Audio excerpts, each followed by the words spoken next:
We're inside Grand Central Station in New York City to bring you another version of Turn the Page. This is what's happening in our music. This Thursday, we're taking over Webster Hall with our brothers in music, Skateboard Marketing and Reverb Nation to bring you the CMJ Showcase with Killcode, Freya, and Slam One Down. Come join us for a night of awesome music. I want to see every single one of you there. And of course, there's a bunch of CMJ events happening this week.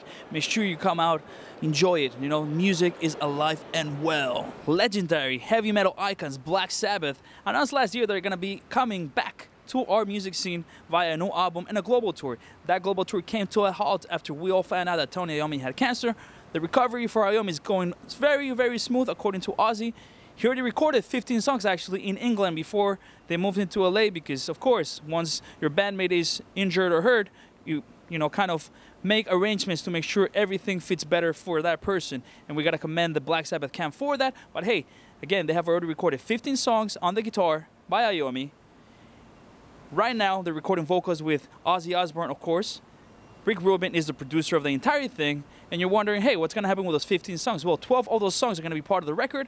3 of the songs are going to be bonus tracks. And guess who's writing all the lyrics? Once again, Geezer Butler. Stay tuned for more Black Sabbath news. We have some pretty breaking news from the world of the Haunted from Sweden. Earlier this year, singer Peter Dolving quit the band due to personal differences within the band members. And now this week they have announced that guitarist Anders Björler and drummer Per Miller Jensen have also quit the band. So what does that mean? I mean, there's only 2 members left in the band. So especially when your singer is gone and then your lead guitarist is gone, what do you have left? Not much. So what's going to happen? We personally think that this is opening the gates for At the Gates to return in full force.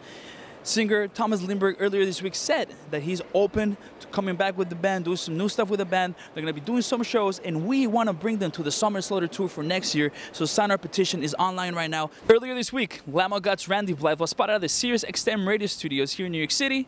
And no, he was not plugging the upcoming tour, which kicks off on October 30th in Phoenix, Arizona. He was actually recording his brand new radio show called The Crucible. It's going to be airing on a monthly basis on Liquid Metal. His first guest was John Joseph from the Chromex, who, as we all know, has been a huge influence for every musician ever. You know what I mean? The story of John Joseph is not to be forgotten. And of course, Randy recognizes this, and that's going to be a very cool episode. As soon as we know when it's airing, you will be the first ones to know. Earlier this month, The Village Voice printed an interview with Philip Anselmo from Down, and of course, former singer for Pantera. And apparently, Phil said that he has spoken with Zach Wild about, you know, having him jam some of the Pantera songs to do kind of a reunion show. But Phil has said that this was completely taken out of context, that conversation never happened. And in other words, he's saying what we're all saying. I think we all just want to let the Pantera beast live its legacy by itself. Stop talking about Pantera, you know, when you have so many awesome bands that are doing it right, they're doing it strong right now. The Pantera legacy lives forever, but let's stop talking about a reunion without Dimebag. That's like, you know, beer without alcohol. Maryland rockers Clutch have announced that their new album is going to be entitled Earth Rocker. It's going to be coming out sometime next year. And by the way, they're going to be touring the entire world starting in January. Right now, we have a few dates on hornstarprocks.com, but the entire agenda is going to be released very soon. So make sure you check back on hornstarprocks.com and of course all of the Clutch websites that they have. Soulfly's drummer David Kincaid has announced that he's retiring from the music industry at the age of 29. The reasons being that he's basically not seen himself in the music for much longer without really having to sacrifice things like family time and holidays, and it's not really paying the bills for him at the moment. You know, everybody thinks, hey, once you make it, it's awesome, you get all these big checks, but it's not. It's so hard, especially within extreme music. So I want to wish David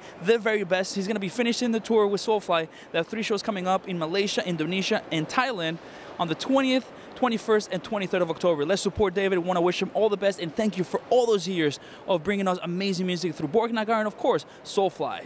Revocation have a brand new video for the song called The Grip Titans. It's available right now all over the internet. It was directed by Mr. David Brodsky from My Good Eye Productions. That man has basically directed every video out there in extreme music. You can Google it, you'll find out. But anyways, Revocation are on tour right now with A Life Once Lost and Ken Mode. And their new EP is out right now. It is called Terra to Genesis, and it's brilliant. So make sure you keep supporting Revocation. Chicago's Broken Hope, who made a comeback recently with Obituary and the Carnival of Death tour, have inked a record deal with Century Media Records. They are already working on new music. They're slating for a new album sometime in 2013. We want to welcome Broken Hope back to the heavy music scene. And by the way, Guitar World recently conducted a poll with other users on their website regarding who is the best guitarist of all time, and we all agree. I think I agree with that. It's Mr. Eddie Van Halen. Think about what that man has done for the electric guitar since he came out. I mean, he was what, like 60 years old, and he can shred harder than most of you right now. This Tuesday, October 23rd, legendary rockers Motorhead are unleashing another volume of their World Is Ours live DVD/CD set. We got a copy, and we're gonna give you guys a couple copies on vinyl. We're gonna tell you very soon how you can win it, so make sure you check out on Hornstar Brags daily to know when you're gonna get the possibility of winning the Motorhead vinyl. You know, vinyl is so unique, and that vinyl is so badass. Seven Dust recently wrapped up the production of their 9th studio album. They had a listening party in the studio with 107 industry friends of theirs, and from what I've heard, it's a pretty banging record. It's going to be coming out sometime next year. And of course, they're going to be touring, but nothing has been announced yet. But we can confirm that they're finished recording their 9th studio album. And I'm sure a lot of you are excited about that because Seven Dust is Seven Dust. Thrash metal titans Testament, who just wrapped up their tour with Anthrax and Death Angel, are going to be screening their video for Native Blood at the American Indian Film Festival. The festival is taking place from November 2nd to November 10th in the Palace of Fine Arts in San Francisco, California. We want to congratulate Testament for a badass accomplishment for our music. And of course, if you haven't picked up their brand new album, The Dark Roots of Earth, I don't know what you're waiting for. One of the best albums of 2012, for sure. During a recent interview with Premier Guitar, Rush's guitar player Alex Lifeson stated that Rush might call it a day after the current tour that they're on right now for the Clockwork Angels record. Again, they might call it a day, but he did make it very clear that he's going to keep making music. He's going to be active as a musician. But most importantly, he was concerned because of Neil. You know, Neil's a pretty old dude, playing drums every night like how he does. Takes a toll on you. So right now they're going to obviously finish the tour, but what I got to commend them for is deciding to probably call it a day at the right time. So living, in other words, through the huge big door and not when it's too late and when people forget about it. But again, make sure you catch Rush right now on their Clockwork Angels tour all over the United States of America. Last week, we reported that Hatebreed are coming back with the Stillborn Fest at the end of the year to celebrate another successful year for them. 10 years of perseverance as well. And hey, by the way, their new album is completed. It was recorded by Zeus. It was mixed by Mr. Josh Wilbur, who also did the No Gojira album. He did the new Lamb of God album. Badass guys right there. And hey, by the way, the new album is coming out in January. And you heard it here first. January sometime. Hasn't been slated yet, but you're wondering who's going to put the record out. Well, here in the US it's going to be Razor and Tie Records, and in Europe and the rest of the world is going to be Nuclear Blast Records. Right now, you can watch a very disturbing video by Cattle Decapitation for their song called Forced Gender Reassignment. It is so brutal that both Vimeo and YouTube banned it from their websites, so you can only catch it on bloodydisgusting.com. As we all know, Dave Navarro from Jane's Addiction is no stranger to the television camera. Right now, he's starring on the Spike TV show Ink Master. He's also going to be guest starring on FX hit drama Sons of Anarchy. And at the end of the show, during the credits, they're going to be playing the Jane's Addiction cover from the Rolling Stones for the song Sympathy for the Devil. Speaking of bands that might call it a day soon, obviously, we know Iron Maiden has been doing that for a long time. Recently, Steve Harris was asked, hey, how many years do you guys have? 10 years? And he's like, hey, I don't know about 10 years, but I think we can at least do it for 5 more years really strong and right. Because, hey, as I said before, you got to commend bands that know when to step out. You're never going to be like washed out, old man, can't even play their music. We both know that Iron Maiden wants to be intense, in your face, and most importantly, tour all over the world. Five Finger Death Punch recently brought their video cameras with them to the Trespass America tour, which was a nationwide tour, and they recorded a brand new music video with that footage for the song The Pride, which they want to dedicate to all the knuckleheads, as they call their fans, from all over the world. Norway's Enslaved have a brand new music video for their song Thoughts Like Hammers, available all over the internet. And by the way, the band is going to be headlining the Cyan AV Roburn Records Showcase. Right now, we're going to turn the page and bring you the latest tour updates from our music. This past Friday night, Marilyn Manson had to cut his set short, apparently because of Rob Zombie. Rob Zombie made a statement online and he was like, what is he talking about? There's no surprise for anybody that there's sometimes drama between big artists who have a big ego, who have a lot of money. And apparently this past Friday, the Michigan fans had to suffer the consequences of that. It was apparently a really ugly scene between them.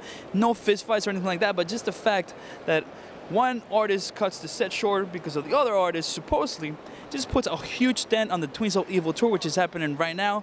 And hey, Guar, of course, heard about this, and last night we caught him, and they made so much fun of both Zombie and Manson because, hey, come on, grow up. Stop being little babies. Just play your music for your fans, how you should always do, no matter who you are, what stature or in the world of music you have. Just keep it real, man. As previously reported, Green Day's Billy Joe is currently in rehab, and Rob Caballo, the president and CEO of Warner Bros. Records, he said, hey, we're going to take our time with Billy because we want to make sure he's recovered fully before we send him on the road. So that means maybe after Christmas, he said, but he's not confirming anything. But if you're wondering, hey, what's going to happen with Green Day's current touring plans to support Uno, which is out right now, well, we can confirm that the band will not be appearing at the Voodoo Music and Arts Experience in New Orleans, Louisiana on October 27th, but instead, you're very lucky if you're going to that because Metallica is going to be replacing Green Day. So that's going to be pretty historical. Metallica has never played the Music and Arts Experience in New Orleans, so that's going to be awesome. So one loss, one gain, badass. Let's turn the page. This Friday, Vision of Disorder are presenting their brand new album, The Curse Remain Cursed, in front of their hometown audience. And they're going to be filming a documentary for the Long Island hardcore documentary people at Club Revolution in Long Island. Make sure you are there. Bring your best looking shirt, your glasses, your pretty face. If you're a girl, make sure you wear the best clothing you have because you are going to be captured on video and you're going to be part of history this Friday in Long Island, New York. It has been announced that King Diamond will be headlining the Friday night show from the Bloodstock Open Air 2013 festival. And it is awesome because not only the first time that King Diamond is going to appear at a UK festival, but it's also the first time that he's going to be appearing in the UK period for a long time. As you all know, in November 2010, he had to take a break because of a heart condition. Now he's shining again. It's so good to have the King back in our music. You agree? I agree. Before we wrap it up this week here on Turn the Page, we got awesome news to tell you. Suffocation is being inducted this week as the first heavy metal band to ever go into the Long Island Hall of Fame. Congratulations to those guys. As we reported, they have a new record coming out next year at some point. But by the way, if you want to go to the ceremony, it's going to happen at the Paramount Theater in Huntington, Long Island. And on Sunday, they're going to be performing at Club Revolution in Long Island, of course, because they cannot play at the ceremony because they don't want death metal at the ceremony. So they're like, let's do a hometown show with our fans. So come out on Sunday. Let's support Suffocation. We're going to be there, and so should you. And if for any reason you miss it, they're going to be back in St. Vitus in Brooklyn on November 10th, and you better be there. Right now, we're going to get out of here. Hey, Sully, what are you looking for? Clip. You're an ass. Behind the scenes.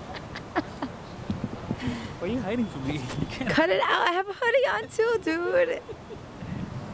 Haha, there's no light. Behind the scenes. Hi, Susie. Turn the page. Read it out loud. Come on. No. No. Which ones do you want me to clip together? These?